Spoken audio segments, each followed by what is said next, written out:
Hello everyone. कल के अध्याय में हमने देखा था कि श्री कृष्ण को कौन से भक्त बहुत ज्यादा प्रिय हैं।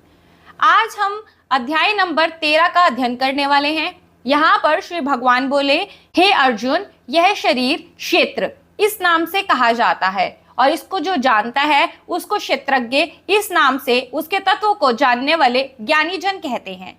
यहाँ पर श्री कृष्ण भगवान कह रहे हैं कि जो ये शरीर है ना, इसको क्षेत्र कहा जाता है और जो इसके बारे में जानता है उसको क्षेत्रज्ञ कहा जाता है। हे अर्जुन, तू सब क्षेत्रों में क्षेत्रज्ञ अर्थात जीवात्मा भी मुझे ही जान।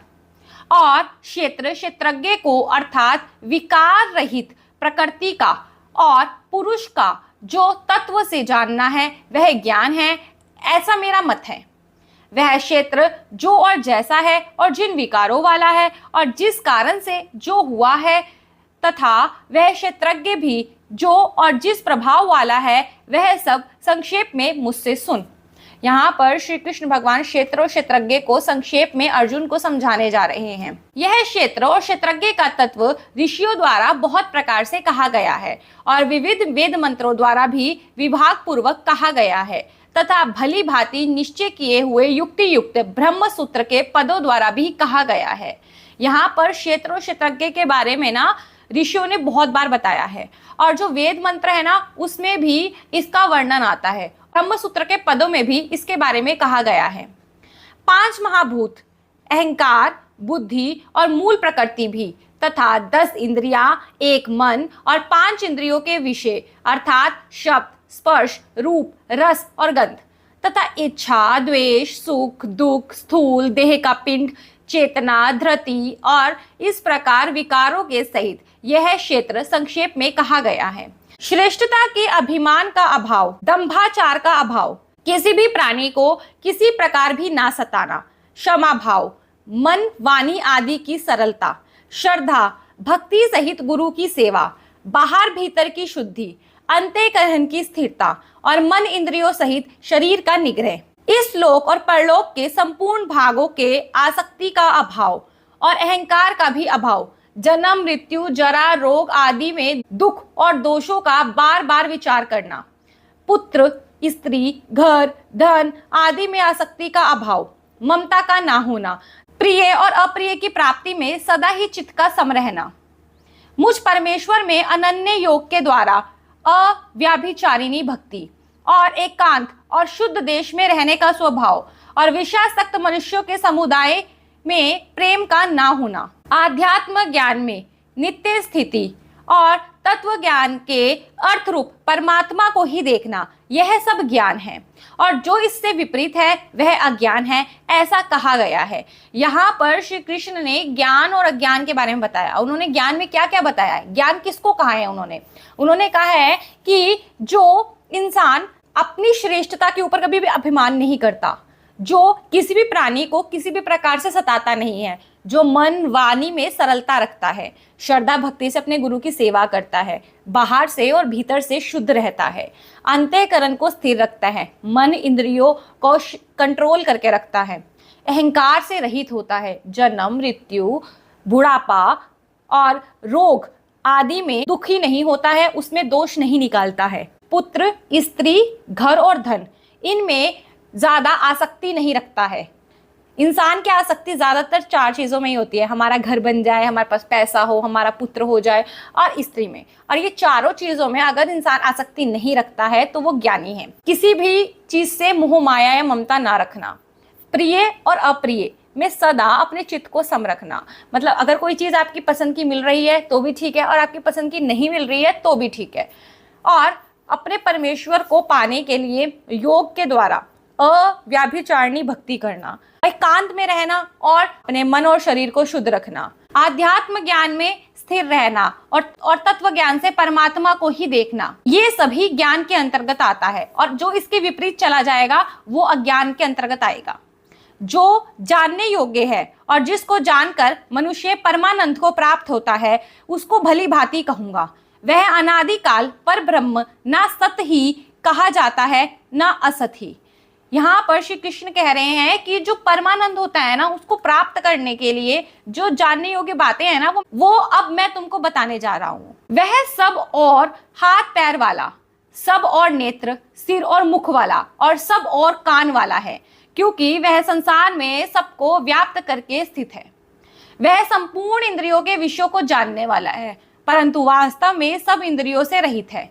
आसक्ति रहित होने पर भी सबका धारण पोषण करने वाला और निर्गुण होने पर भी गुणों को भोगने वाला है। वह चराचर सब भूतों के बाहर भीतर परिपूर्ण है और चर अचर भी वही है, और वह सूक्ष्म होने से अविज्ञ है तथा अति समीप में और दूर में भी स्थित वही है। वह परमात्मा विभाग रहित एक रूप से आकाश के सदृश परिपूर्ण होने पर भी चराचर संपूर्ण भूतों में विभक्त सा स्थिर प्रतीत होता है, तथा वह जानने योग्य परमात्मा विष्णु रूप से भूतों का धारण पोषण करने वाला, रुद्र रूप में संहार करने वाला और ब्रह्म रूप में सबको उत्पन्न करने वाला है। यहाँ पर श्री कृष्ण बताते हैं कि वो विष्णु रूप में सबका धारण पोषण करते हैं और रुद्र रूप में अर्थात शिव के रूप में वो सबका संहार करते हैं और ब्रह्म रूप में सबको उत्पन्न करते हैं, अर्थात वही इस संसार को बनाने वाले हैं, संसार को चलाने वाले हैं और संसार का संहार करने वाले हैं। मतलब शिव भी वही है और विष्णु भी वही है और ब्रह्म भी वही है। वह पर ब्रह्म ज्योति की भी ज्योति एवं माया से अत्यंत परे कहा जाता है। वह परमात्मा बोध स्वरूप, जानने के योग्य और तत्व ज्ञान से प्राप्त करने योग्य है और सबके हृदय में विशेष रूप से स्थित है। यहाँ पर श्री कृष्ण कह रहे हैं कि जो पर ब्रह्म ज्योतियों का भी ज्योति है और माया से बहुत दूर है। अगर आप सोचो कि आप पैसा चढ़ाकर आप भगवान को ले सकते हो या प्राप्त कर सकते हो तो नहीं कर पाओगे, और सबके हृदयों में ना वो स्थित है। इस प्रकार क्षेत्र तथा ज्ञान और जानने योग्य परमात्मा का स्वरूप संक्षेप में कहा गया है। मेरा भक्त इसको तत्व से जानकर मेरे स्वरूप को प्राप्त होता है। यहाँ पर श्री कृष्ण ने हमें तीन चीजें समझाई हैं। क्षेत्र क्या होता है, ज्ञान क्या होता है और जानने योग्य परमात्मा का स्वरूप क्या है। प्रकृति और पुरुष, इन दोनों को ही तू अनादि जान और राग द्वेष आदि विकारों को तथा त्रिगुणात्मक संपूर्ण पदार्थों को भी प्रकृति से ही उत्पन्न जान। कार्य और करण को उत्पन्न करने में हेतु प्रकृति कही जाती है और जीवात्मा सुख और दुख के भोक्तापन में अर्थात भोगने में हेतु कहा जाता है। प्रकृति में स्थित ही पुरुष प्रकृति से उत्पन्न त्रिगुणात्मक पदार्थों को भोगता है और इन गुणों का संग ही इस जीवात्मा की अच्छी बुरी योनियों में जन्म लेने का कारण बनता है। यहाँ पर श्री कृष्ण कह रहे हैं कि जो पुरुष है ना, वो प्रकृति से उत्पन्न होने वाले पदार्थों को भोगता है और अपने गुणों का संग्रह करता है और इसी से डिसाइड होता है कि उसका अगला जन्म क्या होगा। इस देह में स्थित यह आत्मा वास्तव में परमात्मा ही है।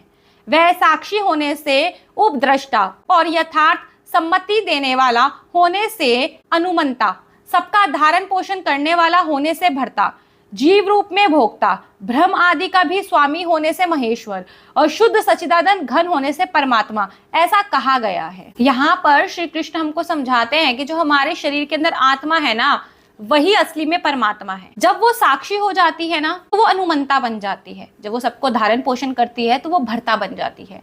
जब वो जीव रूप में होती है ना तो वो भोक्ता बन जाती है और वही महेश्वर और वही ब्रह्म भी बनती। इस प्रकार पुरुष को और गुणों के सहित प्रकृति को जो मनुष्य तत्व से जानता है वह सब प्रकार से कर्तव्य कर्म करता हुआ भी फिर नहीं जन्मता।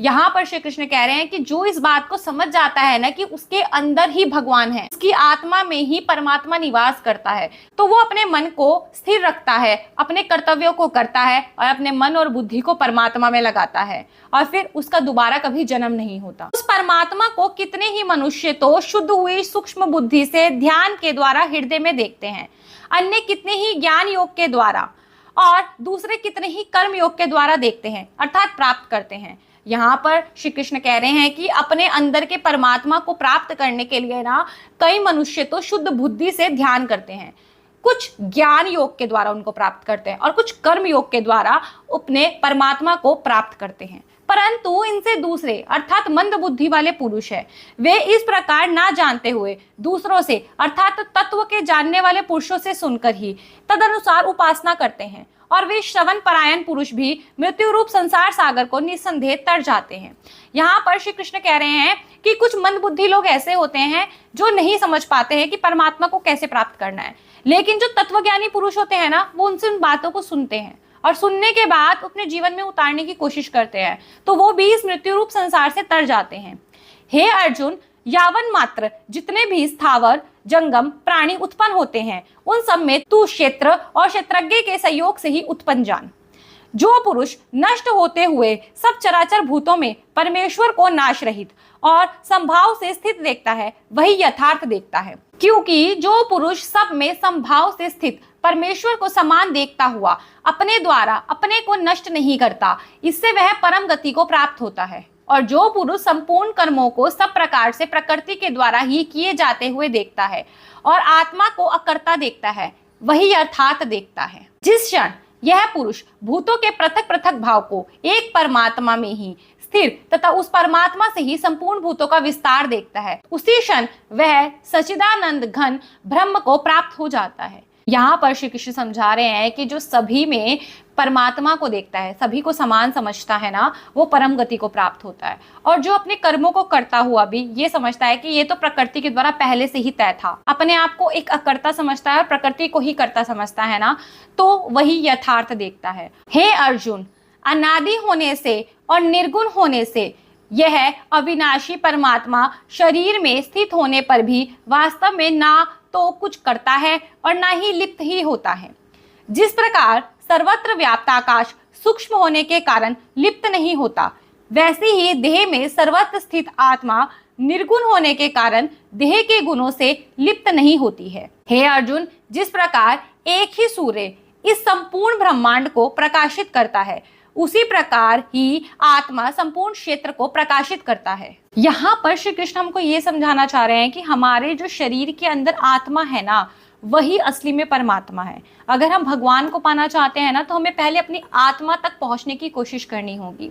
और जो ये आत्मा है ना, वो हमारे शरीर में रहते हुए भी हमारे शरीर से लगाव नहीं करती है, वो हमारे गुणों को धारण नहीं करती है, क्योंकि वो निर्गुण है। जैसे सूर्य संपूर्ण ब्रह्मांड को प्रकाशित करता है ना, वैसे ही हमारी आत्मा जो है ना, वो हमारे पूरे शरीर को प्रकाशित करती है। इस प्रकार क्षेत्र और क्षेत्रज्ञ के भेद को तथा कार्य सहित प्रकृति से मुक्त होने को जो पुरुष ज्ञान नेत्रों द्वारा तत्व से जानते हैं, वे महात्मा जन पर ब्रह्म को, परमात्मा को प्राप्त होते हैं। जो इंसान इस बात को समझ जाता है ना कि उसको परमात्मा को ढूंढने के लिए इधर उधर जाने की जरूरत नहीं है, परमात्मा उसके अंदर ही विराजमान है, मतलब उसकी आत्मा में ही परमात्मा का निवास है, तो वो परमात्मा को प्राप्त कर जाता है। आज के अध्याय में हमने सीखा कि क्षेत्र और ज्ञान और जानने योग्य परमात्मा के स्वरूप को अगर हम समझ लेते हैं ना, तो हम भगवान को प्राप्त कर सकते हैं। क्षेत्र का मतलब है शरीर और ज्ञान का मतलब है कि हमें सभी लोगों के समान भाव से देखना है। जन्म, मृत्यु,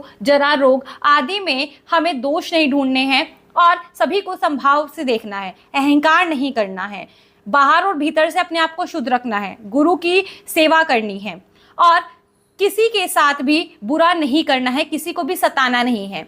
मन और वाणी में सरलता रखनी है। पुत्र, स्त्री, घर और धन, इन चारों चीजों में आसक्ति नहीं रखनी है। मोह, माया और ममता नहीं रखनी है।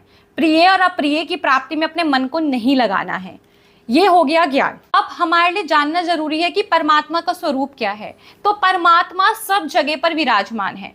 परमात्मा के कई आंखें, कई नेत्र, कई दृष्टि है। परमात्मा हमें हर प्रकार से देख पा रहा है। परमात्मा हमको प्राप्त हो सकता है, लेकिन हमें अपने अंदर झांकना है, क्योंकि जो हमारी आत्मा है ना, वही असली में परमात्मा है। जिस क्षण हम अपने आत्मा को पहचान लेते हैं, उसी टाइम हम भगवान की प्राप्ति में सक्षम हो सकते हैं, हम भगवान को प्राप्त कर सकते हैं। आई होप आपको ये अध्याय अच्छे से समझ आ गया होगा और आपको ये भी समझ में आ गया होगा कि परमात्मा को प्राप्त करने के लिए अपने आत्मा तक पहुंचना बहुत ज़्यादा ज़रूरी है।